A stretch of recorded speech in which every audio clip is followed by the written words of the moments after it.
நாங்கள் காலங்காலமாக காணியில் இந்த காலம் 2 மொழியிலேயும் வந்துருக்கு. தமிழ் மொழியை கூட காணி முதன்மையாக கிடக்குது. அடுத்தது காணி சீர்திருத்த ஆணைக்குழு இந்த முதன்மையாக இவ்வளோ மக்களுக்கும் கொடுத்து எல்லாரும் பெரிய மெனப்புரிமை. வணக்கம், எனது பேர் அம்மாசி ராஜரத்னம். எனது சொந்த இடம் இத்தாவில் பளை. இந்த காணி உறுதி சம்பந்தமாக சில விவரங்களை அறிஞர் வந்திருக்கிறேன். 1987ஆம் ஆண்டு நாங்கள் அந்த காணியில் குடியிருந்தோம். அந்த 87ஆம் ஆண்டு காலத்தில் யுத்தம் காரணமாக 2010 வரை எங்களுக்கு எந்த விதமான காணி சம்பந்தமான உறுதிகளை கதைப்பதற்கோ கொள்வதற்கோ நேரங்கள் இல்லை. எனவே 2012ஆம் ஆண்டு மீள்குடியேற்றம் செய்த பிறகு நான் இங்கே ஆட்சி செய்ததுக்கு மேலே இந்த காணியில் நாங்கள் விவசாயம் செய்து கொண்டு இருக்கிறோம். ஆனால் இதுக்கான ஆவணம் பெற்றுக்கொள்ளையில் பல தடவைகள் அளந்திருக்கிறாங்க. காணிக்கு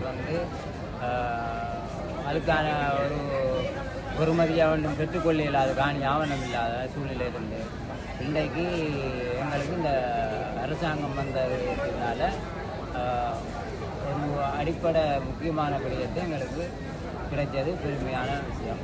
அது இவ்வளோ காலம் இன்னும் இந்த அரசாங்கம் ஓடினா இது கிடைக்க போகிறது இல்லை. இன்றைக்கு இந்த அரசாங்கம் தான் இதை வெளியேற்றிருக்கா.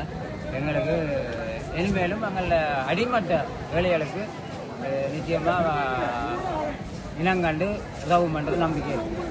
நம்ம முழுமையான விவசாயம். இவ்வளோ காலம் எனக்கு காணி இல்லை. இப்போ சொந்த உறுதி தந்து எங்களுக்கு அந்த ஒரு பெரிய ஒரு காணி வந்திருக்கு. அதில் நான் இருக்கிறதுக்கு நான் எங்களோட எங்களோட ஜனாதிபதிக்கு நான் நன்றி கடமை.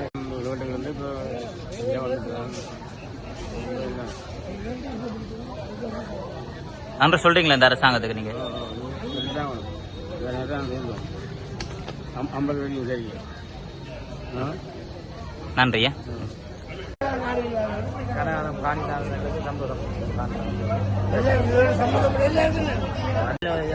நல்ல மகிழ்ச்சியாக போச்சு.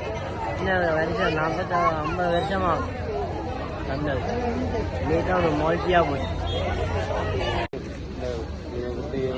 தராமல் இருந்தால் இந்த அரசை வந்ததில் எங்களை சந்ததில்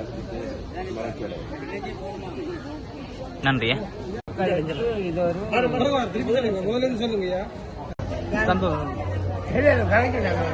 வீடியோ